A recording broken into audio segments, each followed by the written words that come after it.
For God alone, my soul waits in silence.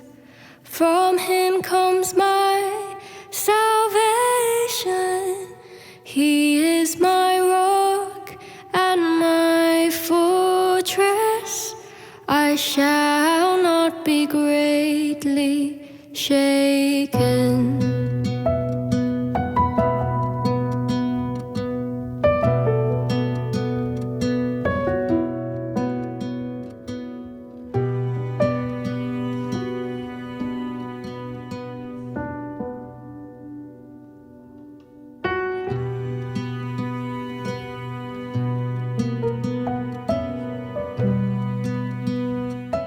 Well, thank you for joining us again this week.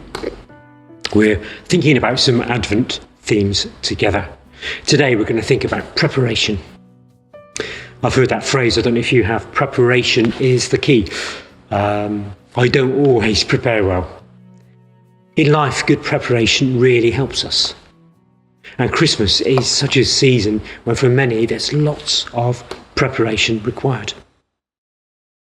In church, well, we've been planning and preparing for Advent and Christmas for some weeks now. Have we done enough? Well, time will tell.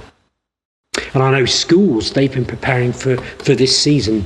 My boys have been practicing their pieces for the carol concert in December from the beginning of November. And in our homes, many of us will begin to decorate our homes in preparation for the season. Buying a tree, I think the tree might be coming into the building here today, but buying a tree at home, or getting the tree down from the loft, untangling the lights, hanging lights outside. Some of the houses in Queen's Road employ a cherry picker to get their outside lights sorted properly. But how do we prepare for the arrival of Jesus? In amongst the rehearsals, the decorating, the buying of food, the parties and meals, in amongst all the preparation, is there room for Jesus? It's not the first time we would have asked that question. We're going to read from John chapter 1 this morning. I believe in this passage we can see that God was fully preparing to send his Son into the world. It wasn't a last-minute decision. This was the plan, and this was the time. Everything was in place. John 1, 1-14. In the beginning was the Word, and the Word was with God, and the Word was God. He was with God in the beginning. Through him all things were made. Without him nothing was made that has been. In him was life, and that life was the light of all mankind. The light shines in the darkness, and the darkness has not overcome it. There was a man sent from God whose name was John. He came as a witness to testify concerning that light, so that through him all might believe. He himself was not the light, he came only as a witness to the light. The true light that gives light to everyone was coming into the world. He was in the world, and though the world was made through him, the world did not recognize him. He came to that which was his own, but his own did not receive him. Yet to all who did receive him, to those who believed in his name, he gave the right to become children of God. Children born not of natural descent, nor of human decision or a husband's will, but born of God. The Word became flesh and made his dwelling among us. We have seen his glory, the glory of the one and only Son, who came from the Father, full of grace and truth. It struck me, thinking about this subject, this time, this season, that God was always preparing to send his Son into the world. Everything was perfectly ready for the Christ child to enter the world and change everything, to come at that moment and change everything. But how can we prepare for Jesus this Advent? How can we welcome Jesus into our lives? How can we welcome his light into our lives? We read in this passage that many didn't recognize him.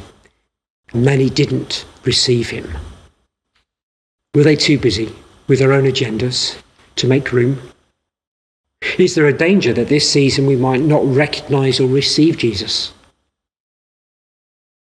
Well, here are just a few suggestions for ways that we can make a fresh start in our relationship with Jesus this Advent. Firstly, you may do this already, but if not, why not commit during Advent to start and end your day with Jesus? A simple time of prayer, an online reading plan perhaps, even just committing to reading through one of the gospel accounts during this season. There's so many resources out there to help us. At the moment, I'm using the Lectio 365 app on my phone, which can be downloaded and used, and that has a morning and an evening reflection and prayer. But maybe you could start to habit this Advent, which you'd then be able to continue into the next year. 2, why not prioritise some stillness in your life?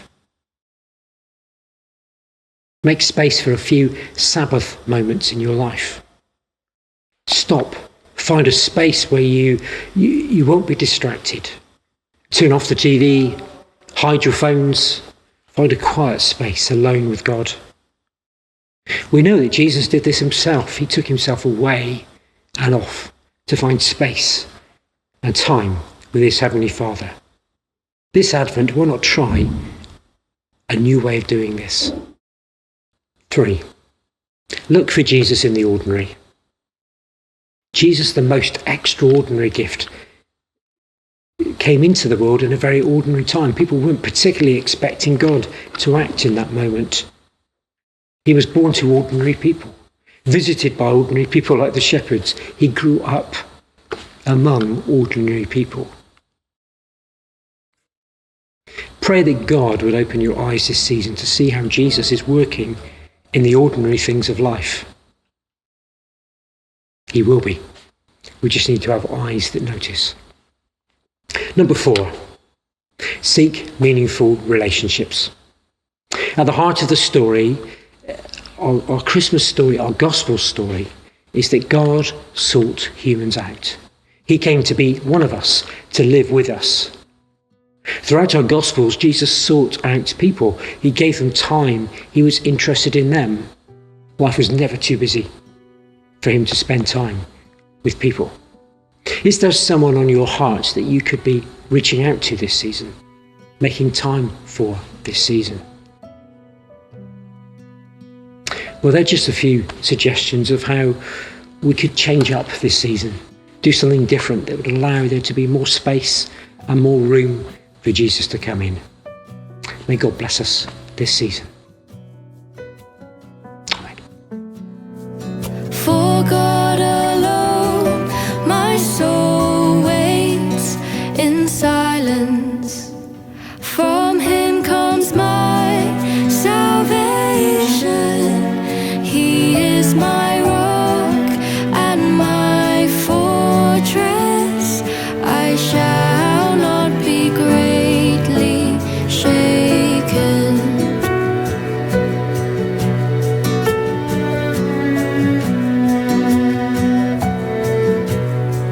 For God alone, my soul waits in silence. From him comes my salvation. He is my rock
silence.